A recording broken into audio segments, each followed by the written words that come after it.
प्रभु राम देव भगवान अल्लाह खुदा ईश आदि नाम एक ही शक्ति के हैं। वो कैसा है, कहाँ है, कैसे मिलता है, किसने देखा है? ये प्रश्नवाचक चिन्ह पूर्ण रूप से हटाने के लिए अवश्य सुनिए जगत गुरु तत्वदर्शी संत रामपाल जी महाराज के अमृत वचन सर्व पवित्र धर्मों के पवित्र शास्त्रों के आधार पर।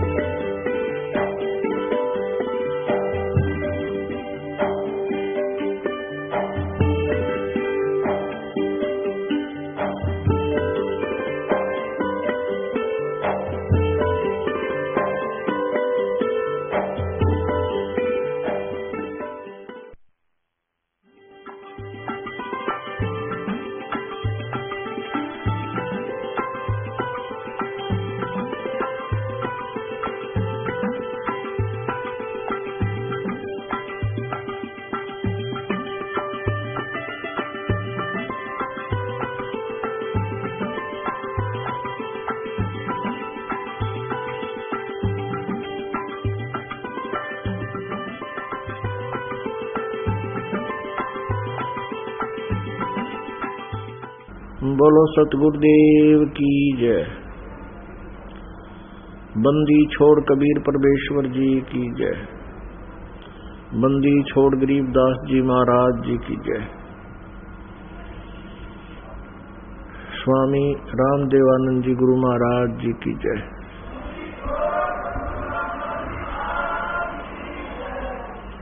सर्व संतों की जय, सर्व भक्तों की जय, धर्मी पुरुषों की जय, श्री काशी धाम की जय, श्री छुटानी धाम की जय, श्री क्रोथा धाम की जय, श्री बरवाला धाम की जय। सत साही ग्रीब नमो नमो सतपुरुष को नमस्कार गुरु की नहीं, सुर नर मुनि जन साधुआ संतों सर्वसदी नहीं। सतगुरु साहेब संत सब डंडो तुम प्रणाम, आगे पीछे मध्य हुए तिनको जा कुर्बान। नराकार निर्विषम काल जाल वैभंजनम, निर्लेपम निज निर्गुणम अकल अनुपवेशोन्दुलम। सोहम सुरति समापतम सकल समाना निर्तलय, उज्ज्वल हीरंबर हरदमम बेपरवा अथा है वार पार नहीं मज्जतम। गरीब जो सुमरे सिद्ध होई, गणनायक गलताना करो अनुग्रह सोई, पारस पद परवाना। आदि गणेश मनाऊं गणनायक देवन देवा, चरण कमल लो लाऊं आदंत करूं सेवा। परम शक्ति संगीतम रिद्धि सिद्धिदाता सोई, अवगत गुण अतीतम सत्य पुरुष निर्मोही, जगदम्बा जगदीशम। मंगल रूप बुरारी तन मन अर्पों शीशम, भक्ति मुक्ति भंडारी। सुर नर मुनि जन ध्यावे ब्रह्मा विष्णु महेशा, शेष सहस मुख गावे पूज्य आदि गणेशा।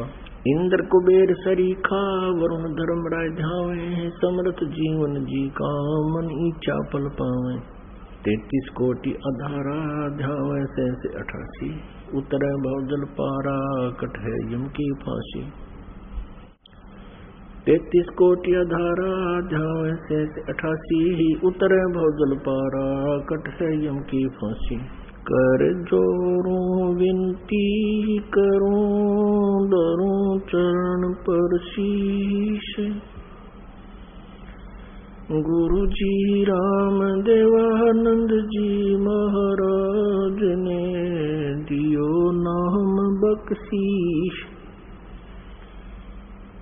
कोटि कोटि सिजदा करूं कोटि कोटि प्रणाम, चरण कमल में राखियो मैं बंदी जाम गुलाम। कुत्ता हूँ गुरुदेव का रामपाल दास का नाम, गले प्रेम की जेवड़ी जाखें चोवा जाऊं, तो करो तो बावड़ो। दूर दूर करो तो जाऊं, जो राखो त्यों ही रहूं, जो देवो सो खाऊं। 7 द्वीप 9 खंड में गुरु से बड़ा ना कोई, करता करे न कर सके, गुरु करे सो होय। जय इब के सतगुरु मिले, सब दुख आँखों रोय। चरणों ऊपर शीस धरूं, कहूँ जो कहनी हो। कबीर साईं मिलेंगे, पूछेंगे कुशलातो, आदि अंत की सब कहूँ, अपने दिल की बात है। गुरु जी तुम ना भूलियो, चाहे लाख लोग मिल जाएं, हमसे तुमको बहुत है, तुम जैसे हमको नहीं। कबीर तुम्हारे विसारे क्या बने, मैं किसकी शरण में जाऊं। शिव ब्रंच मुनि नारद, तिनके हृदय न समाऊं। अब गुण किए तो बहुत किए, करत न मानी हार। भावे बंदा बख्श दियो, भावे गर्दन उतार। अब गुण मेरे बाप जी, बख्शो गरीब नवाज। जो मैं पूत कपूत हूँ, बहुर पिता को लाज। अब गुण किए तो बहुत किए, करत न मानी हारे। बावे बंदा बख्श दियो, बावे गर्दन उतार। अब गुण मेरे बाप जी, बख्शो गरीब नवाज। जो मैं पूत कपूत हूँ, बहुर पिता को लाज। मैं अपराधी जन्म का, नख सिक भरे विकार। तुम दाता दुख भंजना, मेरी करो संभाल। सूरत करो मम साइया, हम हैं भव जल माही। आप ही बह जाएंगे जो, तुम न पकड़ोगे बाण। परमपिता परमात्मा पूर्ण ब्रह्म, सर्व ब्रह्मांडों के रचनहार कबीर साहेब हैं, कबीर देव जी हैं। वो हम सभी आत्माओं के जनक हैं, वही हमारे पिता हैं।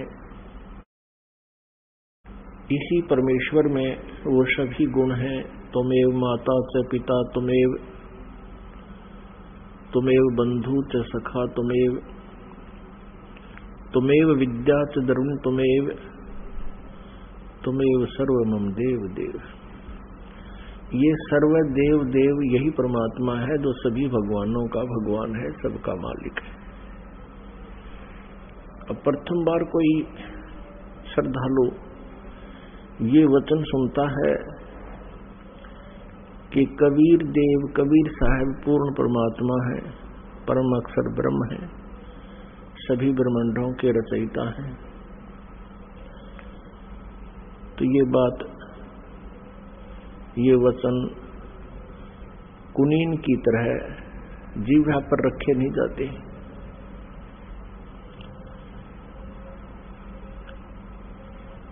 क्योंकि हमने जो ज्ञान सुना हुआ है वो लोक वेद सुन रखे हैं। वो दंत कथा सुन रखी है। हमने अपने सदग्रंथों का ज्ञान नहीं प्राप्त हुआ हमारे को, क्योंकि हमारे जो गुरुदेव थे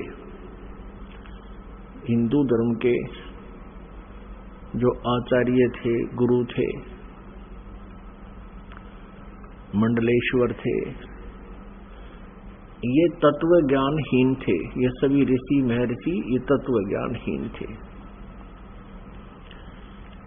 इनको कोई अध्यात्म ज्ञान नहीं था, जिस कारण से हमने परमात्मा की पहचान नहीं हुई और लोक वेद के आधार से जिस भी किसी देव को पूर्ण परमात्मा कहा गया उसको हमने सच मान लिया।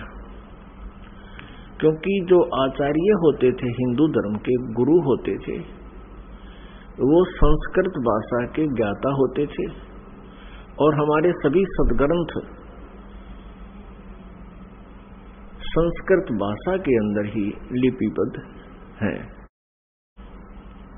अब बाद में अनुवाद कर दिया गया हिंदी में या अन्य किसी भी लैंग्वेज में, वो बाद की बातें हैं। प्रारंभ में अभी तक ये प्रारंभ से लेकर अभी कुछ समय पहले तक ये सभी संस्कृत में विद्यमान थे और संस्कृत वाले तो अब भी एज इट इज हैं। अनुवादकर्ताओं ने अपनी अपनी भाषाओं में उनको ट्रांसलेट कर लिया है। अब जिस कारण से जनता जो थी, श्रद्धालु थे, वो उन गुरुओं पर, आचार्यों पर, मंडलेश्वरों पर विश्वास करते रहे कि ये संस्कृत के ज्ञाता हैं, संस्कृत बहुत अच्छी धारावाहिक बोल लेते हैं और सभी सदग्रंथ भी हमारे संस्कृत भाषा में लिखे हैं। जिस कारण से उस गुरु जी के विषय में कोई भी हमारे अंदर जो शंका उत्पन्न नहीं हुई, अविश्वास नहीं हुआ कि ये गलत कह रहा है। क्योंकि टीचर जो होता है वो विद्यार्थियों को जो भी ज्ञान देता है विद्यार्थियों के लिए स्वीकार्य होता है। अध्यापक से कुछ भी बोल रहा है तो बच्चे उसमें ऑब्जेक्शन नहीं करते, शिरोधार्य करते हैं। एक अध्यापक ने एक कोई प्रश्न का उत्तर इतिहास का बच्चों को पढ़ाया और उस लड़के का पिता भी एजुकेटेड था, लेकिन वो सर्विस नहीं कर रहा था, अपना अन्य व्यवसाय करता था। तो उस लड़के के पिता ने, फादर ने देखा कि जो बच्चे ने प्रश्न का उत्तर लिखा हुआ है वो गलत लिखा है। उसने अपने पुत्र से कहा कि बेटा तुमने ये गलत लिख रखा है। तो लड़के ने उत्तर दिया, नहीं पिताजी, हमारे गुरुदेव ने बोला है ये सही है। पिताजी ने कहा, नहीं बेटा इसको ठीक कर लो। तो वो लड़का बोला, नहीं पिताजी बिल्कुल नहीं करूंगा, ये हमारे गुरुजी ने बोला है, हमारे गुरुजी ने कहा है, हमारे अध्यापक ने कहा है। तो पुण्यात्माओं, आज वही स्थिति आ चुकी है। ये जितने भी आचार्य गुरु थे ये भाषा संस्कृत तो अवश्य जानते थे, लेकिन आध्यात्मिक ज्ञान से ये अपरिचित थे, जिस कारण से ये आज तक भी हमें हमारे सदग्रंथों के गूढ़ रहस्यों को नहीं बता पाए। और आज वही तथ्य जो हमारे पवित्र सदग्रंथों में विद्यमान है, जन साधारण के रूबरू ये दास करवा रहा है, उनको सार्वजनिक कर रहा है इन सीडी के माध्यम से, प्रोजेक्टर के माध्यम से और पुस्तकें बना करके। अब उन गुरुओं को, उन आचार्यों को समस्या उत्पन्न हो रही है जो अभी तक लोक वेद सुना रहे थे, दंत कथा सुना रहे थे। वो क्या कहते थे, कोई तो कहता था कि Shri Vishnu ji is complete God, ये विष्णु जी ही सर्व समर्थ भगवान हैं और यही 3 रूप धारण कर लेते हैं।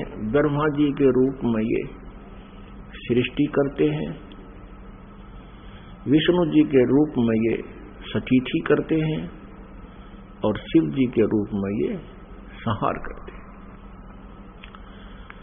कोई कहता था कि भगवान शिव महेश हैं, महेश्वर हैं, देवों के भी देव हैं, यही सबके उत्पत्ति करता है और यही 3 रूप धारण करके इस ब्रह्मांड का संचालन कर रहे हैं। यही अखिल ब्रह्मांड के नायक हैं, मालिक हैं। ब्रह्मा जी का रूप धारण करके ये सृष्टि करते हैं, विष्णु जी का रूप धारण करके ही ये सतीथि करते हैं और शिव रूप में ये सबका संहार करते हैं। इनके कोई माता पिता नहीं है। तो ये लोक वेद था, ये दंत कथा थी। हम इनको सर्वेश्वर महेश्वर कहा करते थे। पुण्यात्माओं, जिस मार्ग पर हम चलते हैं, हम अपना सफर तय करने के लिए उद्धत होते हैं, तो उसकी जानकारी हमें थोरोली होनी चाहिए, कंप्लीट होनी चाहिए, फिर उस पर चलने का लाभ है। और यदि हम जाना चाहते हैं हिसार से दिल्ली और हम चल पड़े हिसार से सरसा की ओर, तो हमारा चलना व्यर्थ है। चाहे हम कितनी स्पीड से जा रहे हैं, कितनी गाड़ी को दौड़ा रहे हैं, वो व्यर्थ है। और किसी कारण से आप हिसार से और सिरसा जा रहे हो और रास्ते में कोई इत्तेफाक से कोई व्यक्ति मिल जाता है, पूछ लेता है कहाँ जा रहे हो जेंटलमैन, तो आप कहोगे कि हम दिल्ली जा रहे हैं। वो व्यक्ति आपसे ये कहे कि ये दिल्ली वाला वे नहीं है, ये दिल्ली मार्ग नहीं है, ये तो आप उल्टा जा रहे हो, सिरसा साइड में पंजाब की तरफ जा रहे हो। तो उस जेंटलमैन को विचार करना चाहिए कि ये व्यक्ति ऐसे क्यों बोल रहा है, क्योंकि वो तो अपने हिसाब से दिल्ली जा रहा है, लेकिन उसकी अपनी सोच है कि वो दिल्ली जा रहा है, लेकिन मार्ग गलत है, उसकी दिशा गलत है। तो उस जेंटलमैन को, उस भद्र पुरुष को चाहिए वेरीफाई करे। और वेरीफाई करने का सबसे इजी तरीका ये है, या तो किसी और व्यक्ति से पूछे, और वो भी यही कह रहा है और आपका नहीं यकीन हो रहा, तो फिर मैप देखे, मैप अपना मानचित्र देखे और पूछे मैं कहाँ खड़ा हूं, तो वो लिखा है शहर का नाम कि आप यहाँ सिरसा आ चुके हो, सिरसा से 10 किलोमीटर दूर खड़े हो। तो फिर मानचित्र भी यही बता रहा है और सामने वाला जो भद्र पुरुष आपको बताना चाहता है कि आपकी दिशा गलत है। तो फिर क्या करना चाहिए? उस समझदार व्यक्ति होगा तो तुरंत मुड़ जाएगा। वो ये ना देखेगा मैंने इतना सफर तय कर लिया, अब मेरा क्या बनेगा इतने सफर का। वो तुरंत मुड़ जाएगा और उस भूल को सुधारेगा। ठीक इसी प्रकार जो भक्तात्मा गलत साधना कर रहे हैं वो कुमार्ग पर जा रहे हैं। जिन पुण्यात्माओं को ये ज्ञान गलत प्राप्त है वो कुमार्ग पर जा रहे हैं। परमात्मा पाने वाला वो मार्ग नहीं है। और आपको अब ये दास कह रहा है कि आप गलत मार्ग पर जा रहे हो, इससे वापस हो जाओ। और आप चले गए हो 50-60 किलोमीटर दूर कुमार्ग पर, और वहां आपको पता चलता है कि आप गलत आ गए, तो आपकी समझदारी है कि तुरंत वापस हो जाना चाहिए। और यदि आप ये सोचो कि अब इतने सफर का मैंने तो तय कर लिया, ये तो व्यर्थ गया, मैं तो वापस नहीं होऊंगा, तो ये बुद्धिमता नहीं, ये तो मूर्खता कही जाएगी। इसी प्रकार आप जी किसी भी गुरु इष्ट संत के पास किसी भी इष्ट की पूजा कर रहे हो, और आपने किसी ने 5 वर्ष, किसी ने 10 वर्ष, किसी ने 20 वर्ष, किसी ने 30 वर्ष भी हो चुके हैं, वहां डड़े ढो रहे हैं, आज आपको ये पता चलता है कि आपका मार्ग गलत है, तो आप जी को चाहिए क्या चाहिए? अब इसमें कहने की आवश्यकता नहीं गनी, बुद्धिमान को संकेत बहुत है। आपको चाहिए कि तुरंत उस मार्ग को त्याग कर, ये नहीं सोचना चाहिए कि 20 वर्ष की साधना का मेरा क्या होगा, 30 वर्ष की साधना मैंने इस पंथ में कर ली, मेरा क्या होगा। वो तो हो चुका है, तेरा जो होना था वो तो बर्बाद हो चुके हो तुम। आप जी को मार्ग पर इतनी सफर कर चुके हो 100 किलोमीटर, इससे वापस होना ही हितकारी है। आपका इसी में शुभ है, तुरंत वापस हो जाओ, त्याग दो उसको। अब परमात्मा कहते हैं भेड़ा देखा दरदरा उत्तर चले फड़क। अब क्या कहते हैं परमात्मा कि जैसे हम गलत, पहले बेड़ा होता था, बेड़े चला करते थे, दरिया पार करने के लिए नौका भी नहीं होती थी, तो उसमें बेड़ा बनाया करते थे। बेड़ा, वो बेड़ा तो आपको याद नहीं होगा, लेकिन ये समझ ले नौका है। जिस नौका में आप बैठे हो उस नौका में पानी भर रहा है, उसमें उसका नीचे का बेड जो है वो डैमेज हो चुका है, और साथ में दूसरे वाला बिल्कुल जो है सही नौका साथ में आ जाता है, और आपको पता चल जाता है कि ये तो डूबोगे तुम इस नौका में जिसमें बैठे हो, पानी भर रहा है इसके अंदर। तो कहते हैं परमात्मा कहते हैं बेड़ा देखा जर्जरा और उत्तर चले फड़के। डूबे थे पर उबरे। कबीर परमेश्वर जी हमें बताना चाहते हैं कि जो बुद्धिमान होंगे वो ऐसा करेंगे। डूबे थे पर उबरे, गुरु के ज्ञान चमक, और भेड़ा देखा जर्जरा उत्तर चले फड़क। कहते हम तो डूबे थे, 84 लाख योनियों में चले जाते। गुरु जी के ज्ञान से फिर हम फड़क गए एकदम फड़कना माने न जबरदस्त भयभीत हो जाना, और एकदम फड़क के यानी ऐसे चमक कर कूद जाना, एकदम चमक जाना। मतलब सेकंड का विचार भी नहीं करने का समय है। डूब रहा है तो एकदम दूसरा साथ में खड़ा है, अच्छा स्थान है, तो उस पर चमक एकदम कूद जाना, उसको कहते हैं डूबे थे पर उबरे। गुरु के ज्ञान चमक, एकदम चमक का पड़ा है भाई, एकदम वैसे सतर्क हो जाना। और भेड़ा देखा दरदरा, दरदरा माने टूटन डूबन में हो रहा है, तो उत्तर चले फड़क। तो उस पुण्यात्मा को अब विलंब नहीं करना चाहिए गुरु बदलन में। उस मार्ग में कितना ही चला गया उसको तुरंत त्याग देना चाहिए। वो तो बिल्कुल कुमार्ग पर, आप तो 200 किलोमीटर 100 किलोमीटर दूर चले गए हो, वो आना वापस पड़ेगा, आना ही पड़ेगा। आगे जितने कदम रखोगे वो गलत ही है, दूर ही जाओगे। तो जैसे कोई तो श्री ब्रह्मा जी को रचयिता बताते हैं, कोई श्री विष्णु जी सतगुण जी को रचयिता बताते हैं, कोई तम गुण श्री शिव जी को रचयिता बताते हैं, कोई श्री ब्रह्मा जी रजोगुण को ब्रह्मांड का रचयिता बताते हैं, सभी ब्रह्मांडों का। पुण्यात्माओं ये लोकवेद है। और कोई कोई कहता है कि दुर्गा ही सबकी सृष्टि सृजनहार है, जो दुर्गा जी के उपासक है। जो श्री देवी जी के उपासक हैं वो देवी जी को ही सब कुछ मानते हैं, और जो ब्रह्म के उपासक है ब्रह्म, वो ब्रह्म को ही सर्वेश्वर मानते हैं।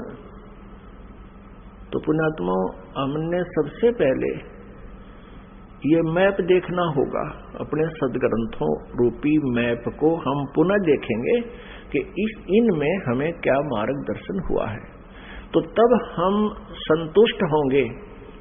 अभी तक तो हम किसी से कुछ सुन रहे हैं भगवान के विषय में, किसी महापुरुष ने कुछ ज्ञान दिया है, किसी ने कुछ दिया है, और हम विद्यार्थी हैं, श्रद्धालु हैं। जो भी संत गुरु जी हमें जैसा भी भगवान के विषय में ज्ञान देता है, हम बिना किसी शंका के, बगैर किसी ऑब्जेक्शन के हम स्वीकार कर लेते। तो पुण्यात्माओं, आप इसके विषय में कि भगवान कौन है, सृष्टि रचना कैसे हुई, ये जानकारी हमें सर्वप्रथम होनी चाहिए, और तभी हम परमात्मा के मार्ग पर सफल हो सकेंगे। फिर हमें कोई भ्रमित नहीं कर सकेगा। श्रीमद् भगवत गीता अध्याय नंबर 16 के श्लोक नंबर 23 में कहा है कि शास्त्र विधि को त्याग कर जो मनमाना आचरण करते हैं, यानी मनमानी पूजाएं करते हैं, मनमाने साधनाएं करते हैं जो शास्त्रों में विद्यमान नहीं है, जो ज्ञान और उसका समाधान, वो साधना व्यर्थ है। न उनकी गति होती है, न उनको कोई सुख प्राप्त होता है, और न ही उनको कोई सिद्धि प्राप्त होती है, अर्थात व्यर्थ, यूजलेस। फिर तुरंत ही 24वें श्लोक में 16वें अध्याय में कहा है गीता जी में कि इससे तेरे लिए अर्जुन कर्तव्य और अकर्तव्य की व्यवस्था में, कर्तव्य मीन जो भक्ति कर्म हमने करने चाहिए और जो ना करने चाहिए, जो त्यागने चाहिए और जो ग्रहण करने चाहिए, उनके लिए सदग्रंथ ही प्रमाण है। किसी की दंत कथा पर विश्वास मत करना। फिर गीता जी अध्याय नंबर 2 के श्लोक नंबर 53 में कहा कि अर्जुन, जिस समय तेरी बुद्धि भिन्न भिन्न प्रकार के भ्रमित करने वाले ज्ञानों से, वचनों से हटकर केवल एक तत्व ज्ञान पर, परमात्म ज्ञान पर स्थिर हो जाएगी, तब तू योग को प्राप्त होगा, तब तो तू भक्त बनेगा, तब तो तेरी भक्ति प्रारंभ होगी। जब तू एक ज्ञान पर, शास्त्र अनुकूल ज्ञान पर तू स्थिर हो जाएगी तेरी बुद्धि, फिर तू डगमग ना होकर के सीधे सुमार्ग पर चल पड़ेगा। फिर जितने भी कदम इस भक्ति सफर में रखेगा वो तेरे शुभ होंगे, लाभदायक होंगे। अब सृष्टि रचना के बारे में बहुत से असमंजस हैं। जैसे जैन धर्म के व्यक्ति, श्रद्धालु, आचार्य, मुनि, वो कहते हैं कि इस सृष्टि का कोई रचयिता नहीं, कोई इसका संहार करता नहीं, अनादि है, अपने आप बनती है, अपने आप ये चलती है। ऐसा ही नहीं, और भी बहुत से श्रद्धालु हैं। कोई कहते हैं विष्णु जी ने इसकी रचना की है, जैसे अब पीछे हम बता चुके हैं। इसके विषय में आप जी को विशेष डिटेल से बताएंगे। परमेश्वर कबीर देव जी का जो प्रसंग चला था कि ये पूर्ण परमात्मा है, पूर्ण ब्रह्म है, कंप्लीट गॉड है, ये विश्वास आप जी को नहीं हो सकता जब तक हम इनके गुणों से परिचित नहीं होंगे। और गुण कहाँ होते हैं? उनके जीवनी में, उनके इतिहास में लिखे होते हैं। जैसे विष्णु जी, श्री शिव जी, श्री विष्णु जी, श्री ब्रह्मा जी, इनकी जानकारी भी इनकी जीवनी में, इनके इतिहास में लिखी है, पुराणों में। और परमेश्वर कबीर जी की महिमा सूक्ष्म वेद में लिखी है, सूक्ष्म वेद। आदि शंकराचार्य जी के इतिहास में दास ने पढ़ा, उन्होंने भी सूक्ष्म वेद का समर्थन किया है। आदि शंकराचार्य ने कहा है कि 4 वेद, ऋग्वेद, यजुर्वेद, सामवेद और अथर्ववेद, ये तो अवेलेबल हैं, लेकिन सूक्ष्म वेद वो 5वां है। उसके विषय में उन्होंने कहा कि वो कैलाश पर्वत पर है। अब कारण क्या है कि 5वें वेद को इस काल ने, ब्रह्म ने नष्ट कर दिया, सूक्ष्म वेद को। उस सूक्ष्म वेद को देने के लिए परमेश्वर स्वयं यहाँ आते हैं, अपने सतलोक से चलकर, मुक्ति धाम से, सनातन परम धाम से गति करके यहाँ आते। उस छुपे हुए ज्ञान को जो काल भगवान ने, ब्रह्म भगवान ने नष्ट कर दिया, यानी छुपा रखा है, वो किसी तक नहीं आने देता। तो उस 5वें वेद को परमात्मा बताने के लिए आते हैं। उस 5वें वेद में लिखा है, और उस वेद को, उस ज्ञान को परमात्मा ने 600 वर्ष पहले अपने मुखारविंद से, अपने मुख कमल से बोला था। इसलिए गीता जी अध्याय नंबर 4 के श्लोक नंबर 32 में कहा है कि अर्जुन, गीता जी अध्याय नंबर 4 के श्लोक नंबर 25 से लेकर 31 तक बताया गया है, कोई देवताओं की पूजा करता है, कोई स्वाध्याय ही करता है, कोई तीक्ष्ण अहिंसावादी व्रतों पर ही आधारित है, कोई प्राणायाम आदि करके ही अपनी साधना को सफल मानता है। ये इस आध्यात्मिक ज्ञान का, धार्मिक यज्ञों का, यज्ञ माने अनुष्ठानों का विस्तार से विवरण चौथे अध्याय के 32वें श्लोक में कहा है कि वो सच्चिदानंद घन ब्रह्म की वाणी में विस्तार से कहा गया है। यहाँ अनुवादकर्ताओं ने श्रीमद् भगवत गीता अध्याय 4 श्लोक 32 में अनुवादकर्ताओं ने ज्ञान न होने से अनर्थ कर दिया। उसमें लिखा ब्रह्मण मुखे, मूल पाठ में ब्रह्मण मुखे लिखा है, अनुवादकर्ताओं ने लिख दिया ब्रह्मण मुखे का अर्थ लिख दिया वेद की वाणी में। वो गलत लिख दिया, वो गलत अनुवाद किया है। ब्रह्मण मुखे माने सच्चिदानंद घन ब्रह्म की वाणी में, जो अपने मुख से, मुखे माने अपने मुख से मालिक ने जो बोली है, उस मुख से बोली हुई वाणी में विस्तार से कहे गए हैं, और वो है कबीर वाणी। ब्रह्मण का अर्थ यहां इन्होंने गलत कर दिया, वेद लिख दिया।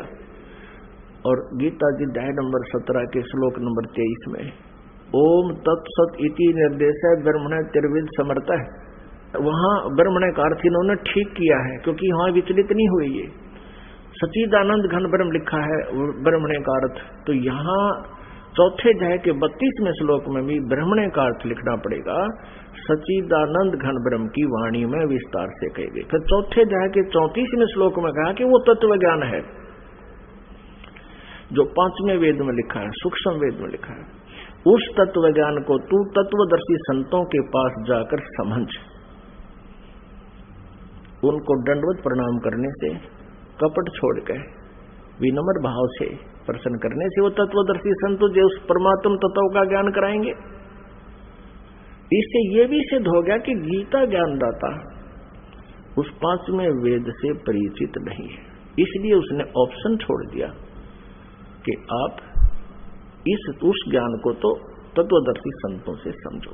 तो परमेश्वर कबीर देव जी स्वयं आते हैं वो पूर्ण ब्रह्म तत्वदर्शी संत की भूमिका करने के लिए। उन्होंने 600 वर्ष पहले, क्योंकि परमेश्वर कबीर जी सन 1398 में, यानी संवत 1455 विक्रमी संवत 1455 जून यानी ज्येष्ठ की पूर्णमासी को एक शिशु रूप धारण करके कमल के फूल पर विराजमान हुए थे काशी शहर में, लहर तारा तालाब में।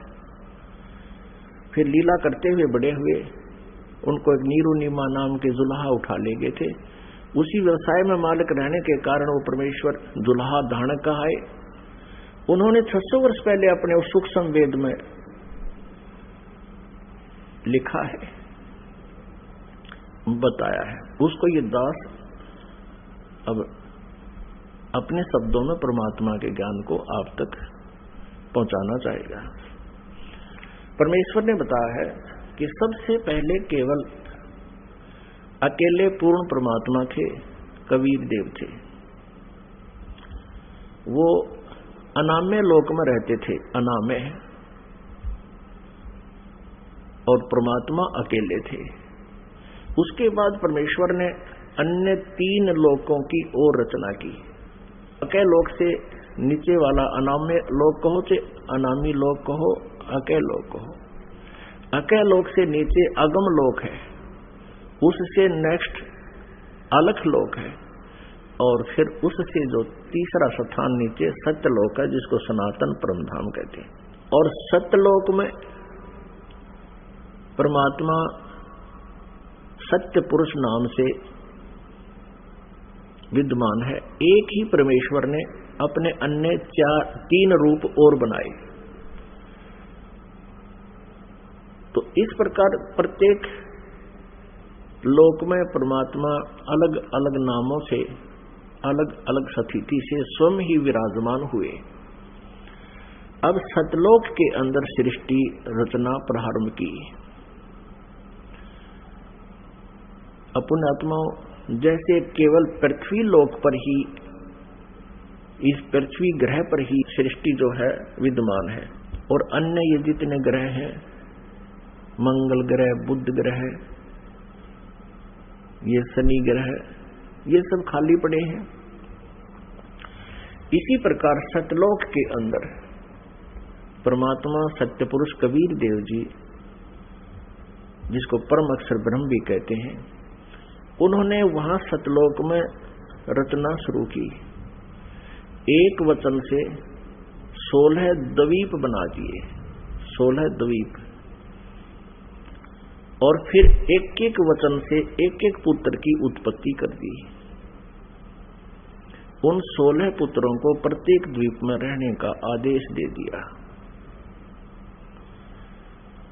और अपने उन 16 पुत्रों में से एक पुत्र का नाम अचिंत है।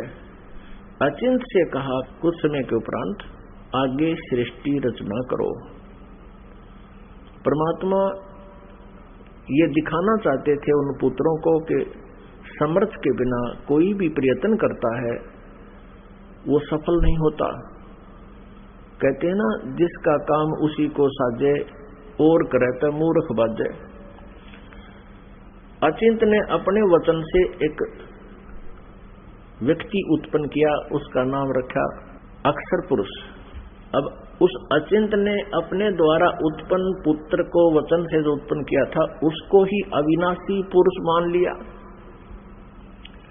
उसको अक्षर पुरुष नाम से संबोधित किया, और उसे कहा कि तू मेरा सहयोग करना सृष्टि रचने में।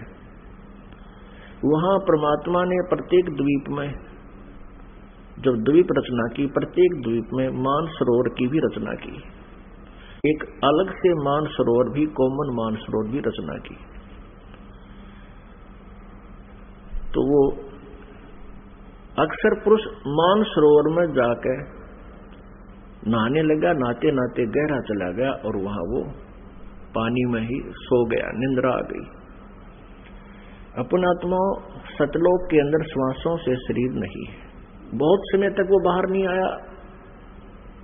तब परमेश्वर कबीर देव जी ने उसी जल से जल लिया हाथ में, अपनी वचन शक्ति से उसको जादूगर की तरह एक अंडा बना दिया। उस अंडे में जीवात्मा प्रवेश करती, उस अंडे को छोड़ दिया उस मानसरोवर में। वो गड़गड़ गड़गड़ करता हुआ नीचे पहुंचा, तो वो अक्षर पुरुष की जो अधूरी निंद्रा भंग होगी, जिस कारण से वो कुछ कोपित हो गया, उस कोपित दृष्टि से उसने अंडे की तरफ देखा कि किसने मुझे डिस्टर्ब किया है।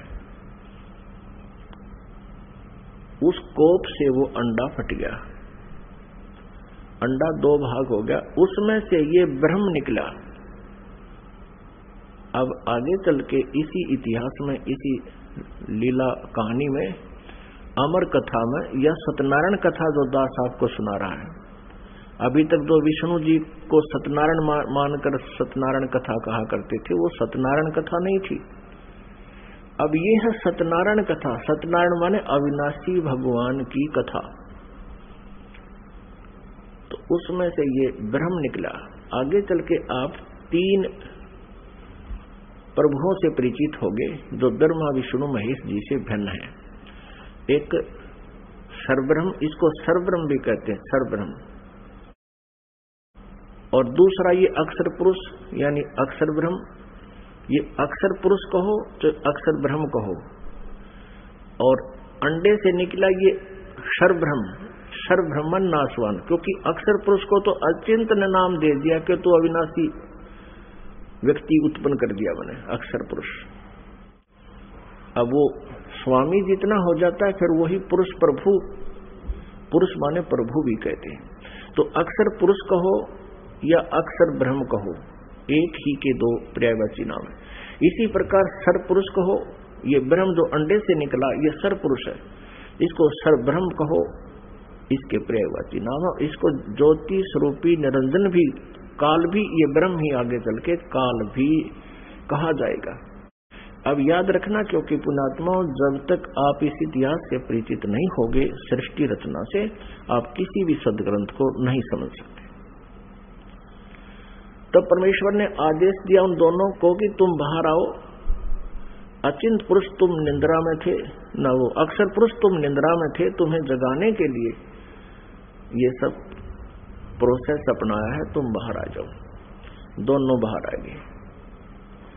अब परमात्मा ने अचिंत से कहा कि अचिंत, अब देख लिया तूने, समर्थ के बिना कोई कार्य सफल नहीं होता।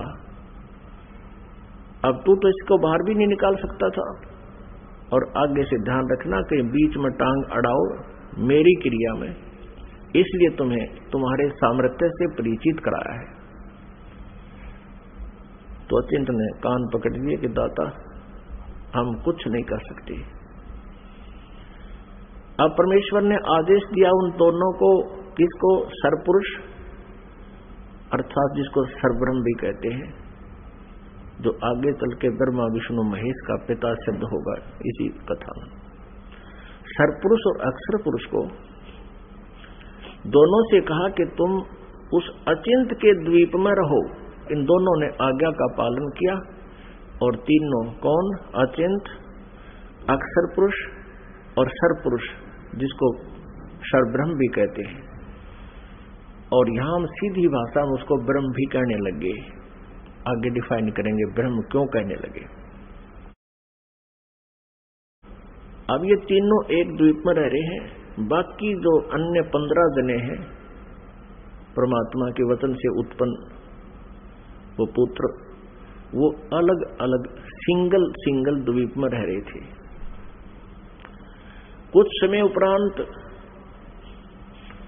परमेश्वर ने हम सभी आत्माओं को, आप जी को, सारे ब्रह्मांडों की जितनी आत्माएं हैं, अपने शरीर से, अपने वचन से उत्पन्न कर दिया। और वहां हम तेजोमय शरीर में विद्यमान थे। नूरी शरीर है हमारा, यानी तेजोमय शरीर है, एक तत्व से बना हुआ है। उसमें नाड़ी, वो शुक्रम अकायम ऐसनाविरम, वो जैसे हमारी शुक्र से बनी हुई काया नहीं होती जो माता पिता के संयोग से बनती है, उसमें नाड़ी आदि का जुगाड़ जोड़ नहीं होता, नाड़ी तंत्र नहीं होता। इसी ऐसा ही शरीर परमात्मा का है, साकार है, मनुष्य दृश्य है, तेजों में है। लेकिन परमात्मा के शरीर का और हमारे शरीर के नूर में, सामर्थ्य में, शक्ति में और उसके नूर में, प्रकाश में अंतर है। पूर्ण परमात्मा सत्य पुरुष यानी कबीर देव जी का जो सतलोक में शरीर है, उसका एक रोमकूप में करोड़ सूर्य, करोड़ चंद्रमा से भी अधिक रोशनी है। और हमारा वहां शरीर कैसा था, जो शेष वहां रह रहे हैं उनका कैसा शरीर है, और हम जब परमात्मा ने अपने वचन से उत्पन्न किए थे तब हमारा कैसा शरीर था, मनुष्य दृश्य था। और हमारा शरीर 16 सूर्य जितने प्रकाश युक्त था। हमारे पूरे बॉडी का शरीर 16 सूर्य जितना तेज था, यहाँ की जो सूर्य, लेकिन गर्मी ना हो। हम सभी वहां रहने लगे। वहां कोई दिक्कत नहीं थी, किसी प्रकार का कोई अभाव नहीं था। वहां जरा और मरण नहीं था, वहां जन्म मृत्यु नहीं होता था, और बुढ़ापा भी नहीं आता था वहां पर। अपने आत्माओं यह विचार करना कि हम यहाँ कितने दुखी हैं, और फिर भी हम ये सोचे हैं हमारी मृत्यु ना हो। और जबकि हमें पता है कि मृत्यु तो डेफिनेट होगी, यहाँ का विधान है, और फिर भी हमारी मरने की इच्छा नहीं। कारण क्या है कि हम ऐसे लोक में रहा करते थे जहां मृत्यु नहीं होती थी, जिस कारण से हमें ये मरना अच्छा नहीं लगता। और बिल्कुल ठीक है, क्यों तो जन्म हुआ था, और फिर क्यों मारे। 30, 40, 50, 60, 70, 80 वर्ष तो हम ये मकान मकून बनाने में लावा, फिर इसमें रहने पाते ना, 1 मिनट में कड़च कर देता है यहाँ का भगवान। तो वहां जरा और मरण नहीं था, जरा माने बुढ़ापा। अब कोई भी बूढ़ा होना पसंद नहीं करता, सबने सोचा मैं युवा दिखूं।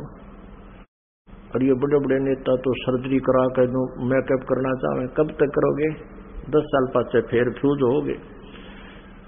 तो कहने का भाव ये है कि हमारी नेचर है ऐसी कि हम युवा दिखें, लेकिन यहाँ तो बनावटी आर्टिफिशियल है सारा, और वहां ओरिजिनल था, तो हम वहां ऐसे रहते थे। कुछ दिनों के उपरांत, यानी दिन नहीं है वहां पर, क्योंकि दिन हम वैसे बोल देते हैं, वहां दिन रात नहीं होती। तेजों में, प्रकाश में वो लोक है, प्रकाश में सब आत्माएं हैं, प्रकाश में परमात्मा है। वहां सूर्य उदय और अस्त नहीं होता। तो वहां कुछ समय के उपरांत इस ज्योति निरंजन, जिसको सरपुरुष कहा है, जिसको सरब्रह्म कहते हैं, जो गीता जी में अपने आप को कहता मैं काल हूं, वो ब्रह्म है जो श्री कृष्ण जी के शरीर में प्रवेश करके बोल रहा है। आगे इतिहास बताएंगे, आपको पूरा डिटेल देंगे। इसको धैर्यपूर्वक सुनना इस कथा को, क्योंकि ये पहली बार जो सुनता है उसको ऊट पटांग सी लगती है, लेकिन कुछ समय के बाद प्रमाण जब देखोगे आपको स्वीकार करना पड़ेगा, और होगी स्वीकार्य। कुछ समय उपरांत इस सरपुरुष में एक खरपतवार उत्पन्न हुआ, खुरापात उत्पन्न हुआ। इसने सोचा कि हम 3 जने तो एक द्वीप में, और हमारे अन्य भाई एक द्वीप में रह रहे हैं, तो वहां ये विधान का पता चला कि तप से राज्य प्राप्त होता है। उसने खड़ा होकर के एक पैर पर तप किया, और 70 युग, यहां के 70 युग तक तप किया। तब पूर्ण परमात्मा ने, सत्य पुरुष ने, कबीर देव जी ने पूछा कि पुत्र, तू किस लिए ये तप कर रहा है, क्या इच्छा है तेरी? तब इसने कहा कि भगवान, ये द्वीप मेरे लिए छोटा है, थोड़ा है, हम 3 एक द्वीप में रह रहे हैं, अन्य भाई मेरे अलग द्वीपों में एक रह रहे हैं, मुझे अलग स्थान चाहिए। परमात्मा ने कहा ठीक है भाई, तुझे 21 ब्रह्मांड दे दिए। जैसे एक धनी पिता अपने पुत्र को 21 प्लाट दे दे, अगले बेटा ये तेरे हिस्से में 21 प्लाट आ गए। अब उन प्लाटों को पाकर, 21 ब्रह्मांड को पाकर, ये क्षरब्रह्म, हम संत लैंग्वेज में इसको क्षर ब्रह्म कहते हैं। क्षर ब्रह्म, क्षर अक्षर, अक्षर तो ये अक्षर ब्रह्म तो ये परब्रह्म है जो अचिंत के वचन से उत्पन्न हुआ, और क्षर ब्रह्म है ये परमात्मा के वचन से, अंडे से उत्पन्न हुआ। ये क्षर ब्रह्म जो है 21 ब्रह्मांडों में, कभी उसमें जा, कभी उसमें सैर सपट्टे कर देख रहा है इनको। फिर मन में इसने सोचा कि इनमें कुछ कंस्ट्रक्शन होनी चाहिए। इस उद्देश्य से इसने फिर 70 युग तब फिर किया। तब परमेश्वर ने पूछा भी अब क्या चाहता है? प्लाट तेरे को दे दिए, 21 ब्रह्मांड दे दिए। तब इसने कहा प्रभु कुछ कंस्ट्रक्शन का, यानी कोई रचना सामग्री दो मुझे, ताकि मैं कुछ उसमें रचना बना करूं। यानी अब जैसे प्लाट दे दिए, उसके पास तो फिर भी कुछ को नहीं, पिता से मांगता है कुछ पैसे दो या ईंट सीमेंट मटेरियल अवेलेबल कराओ। तब तो परमेश्वर कबीर देव जी ने इस सरपुरुष को, क्षर ब्रह्म को 5 तत्व और 3 गुण दे दिए। अगले बेटा बना खिलौने रखे दिन से, इनको पाकर बड़ा प्रसन्न हुआ। फिर इसने सोचा कि मैं इसमें कंस्ट्रक्शन भी कर लूंगा, तो फिर अकेला कैसे दिल लगेगा मेरा। इसने सोचा कि कुछ आत्माएं भी मैं प्राप्त करूं भगवान से। इस क्षर ब्रह्म ने, इस काल भगवान ने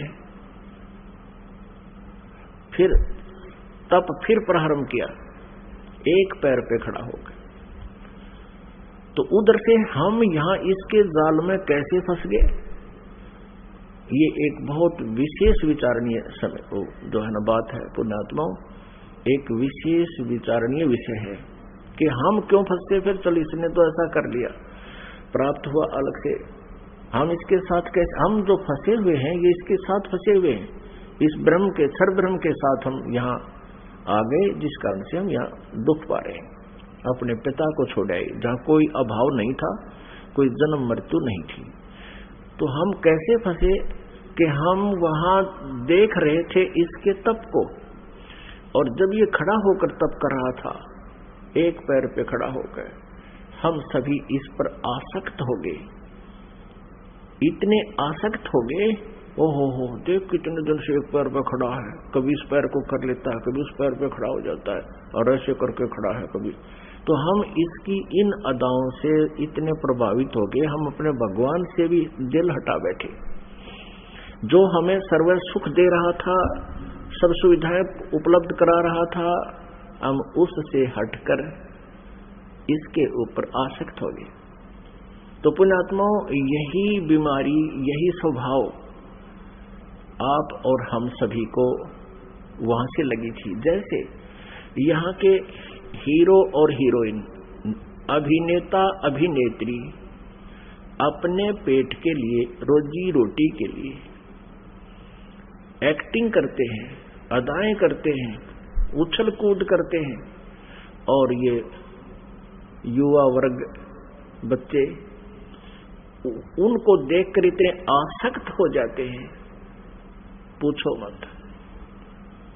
और यदि कोई हीरो या हीरोइन, यानी कोई अभिनेता या अभिनेत्री यहां बरवाला में आ जा या हिसार में आ जावे, फिर देखो इन बच्चों के, कॉलेज वालों के और जवान बच्चों की वहां कैसे भीड़ उमड़ कर जाती है, और कम से कम 200, 300, 400 फुट से दूर खड़े खड़े देखते हैं कि देखो वो खड़ा, वो है वो फलाना नेता अभिनेता, वो खड़ी, वो है फलानी अभिनेत्री।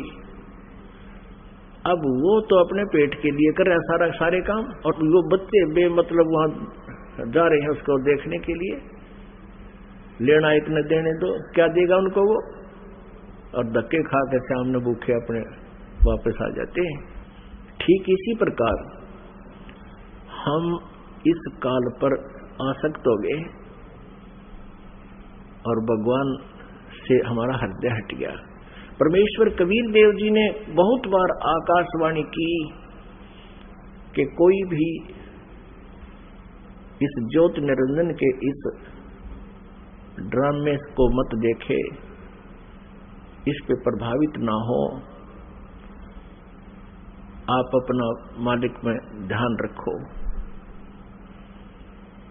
लेकिन हम ऊपर से तो सावधान हो गए, जैसे हम बिल्कुल इसको नहीं चाहते, लेकिन अंदर से कसक नहीं गई। वो तो अंतर्यामी है परमात्मा। तो उस समय परमात्मा के बार बार कहने पर भी हम इस काल से अपना मन नहीं हटा सके, अपनी आत्मा को नहीं हटा सके, और अंदर से इसमें चाह बनी रही। अब इसने तीसरी बार जब तप शुरू किया, इसने परमेश्वर से चाहा कि मैं कुछ आत्मा प्राप्त करूं। जब परमेश्वर ने इससे पूछा, जब इसने 64 युग तप कर लिया तीसरी बार, तब पूछा कि क्या चाहता है ज्योति निरंजन? जो आपने मांगा था वो मैंने आपको दे दिया, अब तू क्यों हट कर रहा है? तब इसने कहा, ज्योति निरंजन ने यानी क्षर पुरुष ने कहा कि प्रभु मुझे कुछ आत्माएं दे दो, मैं अकेला वहां नहीं रह सकता, 21 ब्रह्मांडों में अकेला कैसे रहूंगा। तब परमेश्वर ने कहा कि भी देखो, तेरे तप के बदले में 64 युग जो तप किया, इसके बदले में और राज्य दे सकता हूं, और वस्तु मांग ले वो दे सकता हूं, लेकिन ये आत्मा नहीं दे सकता, क्योंकि ये मेरी आत्मा है। अब ये मेरे वचन से उत्पन्न हुई है, मेरा अंश है, अपने अंश को मैं कैसे दे सकता हूं? लेकिन परमात्मा ने एक ऑप्शन रख दिया कि इसमें एक ऑप्शन है कि यदि वो स्वयं स्वेच्छा से कोई जाना चाहता तेरे साथ तो जा सकते, लेकिन मैं अपनी तरफ से उनको नहीं डाल सकता कुएं में। तब ज्योति निरंजन हमारे पास आया, ये क्षर पुरुष हमारे पास आया। जितनी आत्माएं आज इसके ब्रह्मांडों में हम कैद हो गए, यहाँ कष्ट उठा रहे हैं, ये सभी आत्माएं इसके चारों तरफ उमड़ कर खड़ी होगी जैसे हीरो आता है, अभिनेता आता है। इसने कहा हमसे कि मैंने पिताजी से 70 युग तप करके बहुत बड़े ब्रह्मांड प्राप्त किए हैं। वहां पर स्वर्ग बनाऊंगा, महास्वर्ग बनाऊंगा, हीरे पन्ने लालों के मैं पहाड़ बनाऊंगा, वहां दूधों की नदी बहाऊंगा और तुम चलोगे मेरे साथ। अब हम तो पहले ही उसको चाह रहे थे, चाहे वो कुछ भी ना बनाता, उसको चाह रहे थे, उसके ऊपर आसक्त हो चुके थे। तो सभी ने कहा कि हम तैयार हैं आपके साथ चलने को, लेकिन यदि पिताजी आज्ञा दे देंगे तो हम जा सकेंगे। इस क्षर पुरुष ने परमेश्वर कबीर देव जी से, पूर्ण ब्रह्म से, परम अक्षर ब्रह्म से प्रार्थना की। आकर के वापस प्रभु के पास जाकर के करबद्ध खड़ा होकर के कहा कि परमेश्वर, कुछ आत्माएं मेरे साथ जाने को सहमत है। परमात्मा ने कहा, परमेश्वर कबीर देव जी ने कहा कि मेरे सामने हाँ भरवा दे, तब मैं मानू, तब भेज दूंगा। अब परमेश्वर आए, कबीर देव जी हमारे पास, साथ में ज्योति निरंजन भी आया। परमेश्वर कबीर देव जी ने, परम अक्षर ब्रह्म ने पूछा कि आत्माओं जो ज्योति निरंजन के साथ यानी क्षर पुरुष के साथ जाना चाहते हैं, वो हाथ खड़ा करके स्वीकृति दे। अब अपने पिता के सामने हिम्मत नहीं पड़ी किसी भी आत्मा की इतना ढीठपना करे, सबने नीची गर्दन कर दी। तब परमेश्वर ने कहा कि अरे ज्योति निरंजन, अरे क्षर पुरुष, आप तो कह रहे थे कुछ आत्माएं तैयार हैं, ये तो कोई भी नहीं बोल रहा, सन्नाटा छा गया। तब एक आत्मा सबसे पहले खड़ा हुआ। उसने सोचा कहीं हम रह जाओ यहीं पर।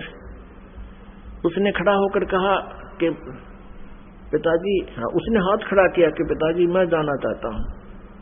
फिर तो हम जैसे सारे सोचा कदे हम पीछे रह जाए, हमने भी सब न कर दिया, ऐसे सब ने हाथ खड़े कर दिए।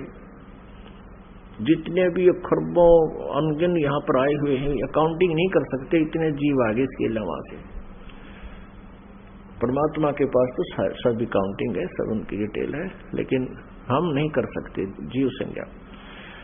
जितने भी 21 ब्रह्मांड में प्राणी हैं, ये सब सतलोक से आए हैं, चाहे चींटी है, चाहे हाथी है, रंक है या राजा है, किसी भी पशु पक्षी की योनि हो, जीव जंतु की भोग रहा है।